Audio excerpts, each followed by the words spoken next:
बिस्मिल्लाहिर्रहमानिर्रहीम। अस्सलाम वालेकुम। सऊदी अरब ने सैकड़ों पाकिस्तानियों को डिपोर्ट कर दिया। सऊदी हुकूमत की जानब से मुल्क में मकीम गैर कानूनी तारकिन वतन के खिलाफ ऑपरेशन जारी है।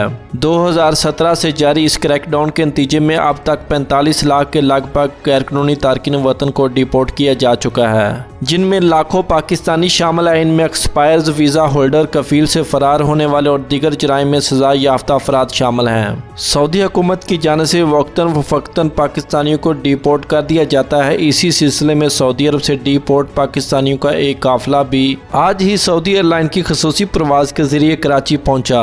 कराची एयरपोर्ट के जराये के मुताबिक सऊदीया से डिपोर्ट होने वाले अफराद की तादाद 160 है। सऊदीया से डिपोर्ट होने वाले पाकिस्तानियों की लागे कतार लगाकर इनसे हेल्थ कार्ड वसूल किए गए। इनके बाद FIA ने जरूरी कार्रवाई के बाद इन्हें घर जाने की इजाज़त दे दी।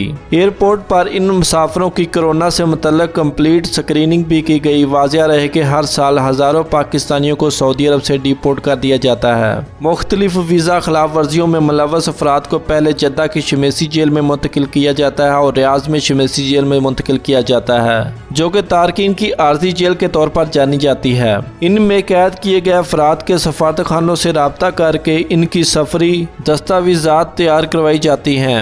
तमाम मराहल कंप्लीट होने के बाद इन तारकिन को सऊदीया से वापस इनके ममालिक भेज दिया जाता है और इनके सऊदी अरब में दाखिले पर आर्जी या मुस्तकिल पाबंदी भी ऐद कर दी जाती है। और मज़ीद सऊदी अरब की खबरों से बाखबर रहने के लिए हमारे चैनल को सब्सक्राइब करें और बेल आइकन को दबाना मत भूलें। आपके कीमती वक्त का बहुत शुक्रिया। अल्लाह हम सब का हामी और नासर हो। अस्सलामु अलैकुम व रहमतुल्लाह।